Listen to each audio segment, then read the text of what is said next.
John Francis O'Mahony was a Gaelic scholar and the founding member of the Fenian Brotherhood in the United States, sister organization to the Irish Republican Brotherhood.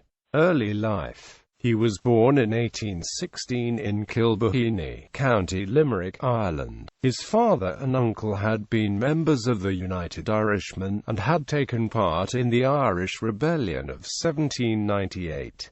On the death of an elder brother, he inherited a property which yielded £300 per annum. He entered Trinity College, Dublin, where he studied Sanskrit, Hebrew and Irish. He became an accomplished Gaelic scholar, and later taught Greek and Latin, and contributed articles to Irish and French journals. He left Trinity without getting a degree. Irish politics. In 1843, he joined Daniel O'Connell's movement for the repeal of the Union Act of 1800, but quickly became dissatisfied with the lack of progress and joined Young Ireland, a movement which Smith O'Brien led and took part in the failed Young Ireland Rebellion of 1848. Emigration. His participation in the rebellion obligated him to leave Ireland, and he settled for a time in Paris, where he lived in great poverty. In 1854, he joined John Mitchell in New York City, and took part in the Emigrant Aid Association, the Emmett Monument Association, and other Irish organizations. History of Ireland. In 1857, he published History of Ireland by Geoffrey Keating, D.D., translated from the original Gaelic, and copiously annotated. Dr. Dodd, in his preface to The Wars of the Gedhill with the Gael, says, his translation of Keating is a great improvement upon the ignorant and dishonest one published by Mr. Dermot O'Connor more than a century ago, but has been taken from a very imperfect text, and has evidently been executed, as he himself confesses, in great haste. O'Mahony's notes are copied from O'Donovan's Four Masters, and it was on this ground that Hodges and Amp Smith procured an injunction against the sale of the book in the United Kingdom. The mental strain to which O'Mahony was subjected in the preparation of this work, which brought him no pecuniary gain, affected his reason, and he was removed by his friends for a short time to a lunatic asylum.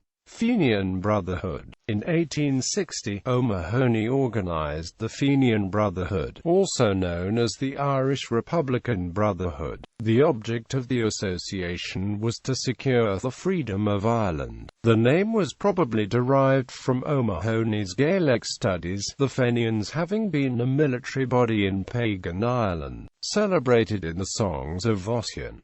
The early portion of Keating's history is occupied with the exploits of the ancient Fenians. The organization of the new society was completed at conventions that were held in Chicago in 1864, and in Cincinnati in January 1865. Civil War. At the time of the Cincinnati Convention, O'Mahony held the rank of colonel of the 69th Regiment of New York State Militia, recruited mainly from the ranks of the Brotherhood, which had also furnished a large proportion of Mar's Irish Brigade, the Corcoran Legion, and Irish regiments engaged in the U.S. Civil War. The rapid growth in membership of the Fenian Brotherhood rendered it impossible for O'Mahony to retain the colonelcy of the 69th Regiment, which he had held for some time, and resigning he gave all his attention to the spread of Fenianism. Fenian growth. The close of the Civil War in the spring of 1865 gave a great impetus to the Fenians,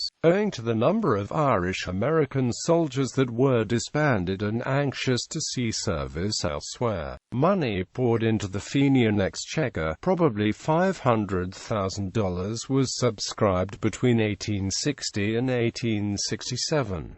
Many differences occurred between O'Mahony and James Stephens and the Central Council relative to the policy to be pursued for the attainment of their object, but O'Mahony remained president of the organization for several years. He did not take any part personally in the attempted insurrection in Ireland or in the raids on Canada, although his advice counted for much in these enterprises.